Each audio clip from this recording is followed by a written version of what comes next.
I know how frightening social media can be to really smart, really capable people who work 12, 14 hours a day, either in their job or get to it and all the things beyond it. Then they race home to get their kids to school or get their kids after, do all the things you gotta do. And you're like, now I have to learn how to Facebook?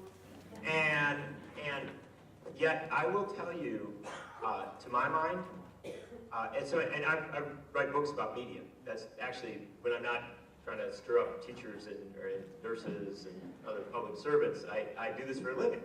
And I will tell you that we now have in the United States the most dysfunctional media system in the world.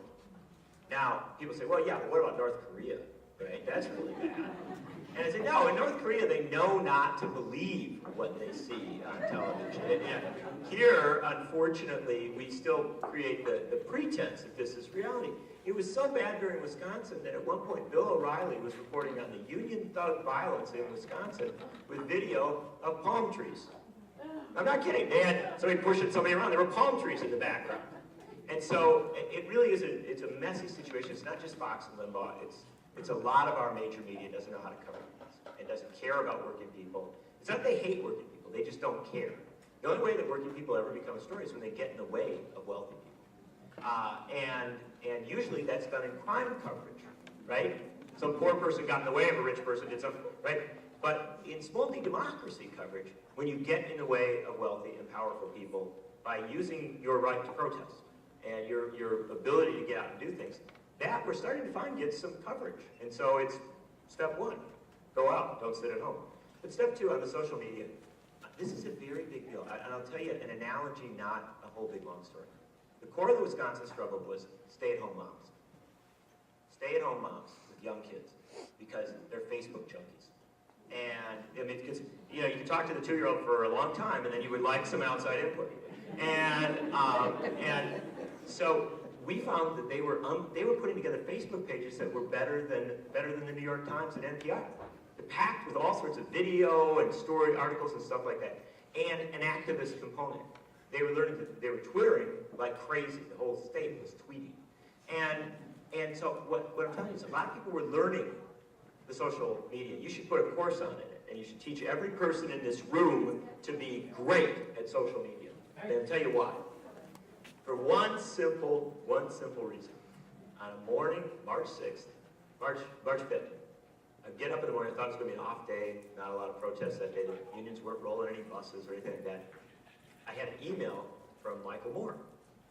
And Michael said, I was watching Bill O'Reilly last night, and Sarah Palin was on, and they were talking about how I created the Wisconsin protests.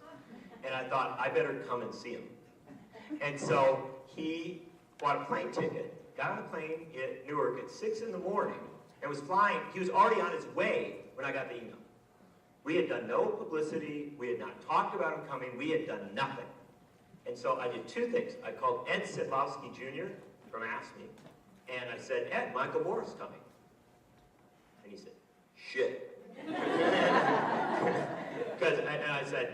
I said, well, he's coming, man. We got to do something. It's going to be kind of embarrassing if we'd said it's this big movement and nothing's there. And he said, all right, I'll call the firefighters. And so then I emailed my kid's first grade teacher, Susan Stern. And I said, Michael Moore's coming. She emailed back, she says, okay, I'll Facebook it. And so this is now 8 in the morning. Michael landed at noon. At the airport, picked him up. We came into downtown. Came to the back of the fire station. Went in the back door. Firefighters Union President, Teachers Union President are there. He got a hat they think might be big enough to fit his head. And so they said, and then they took some pictures. Didn't know what we were going into. They said, come on, I want to show you something.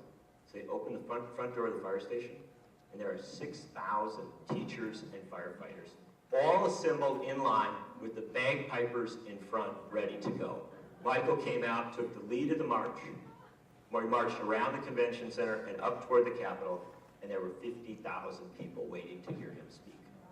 And I'm telling you, some of those people would have been there anyway. This is an ongoing struggle. But Facebook and Twitter drew tens of thousands of people in a matter of hours. And that's how we trump all that media that's frustrating. And so, my dear, I love you.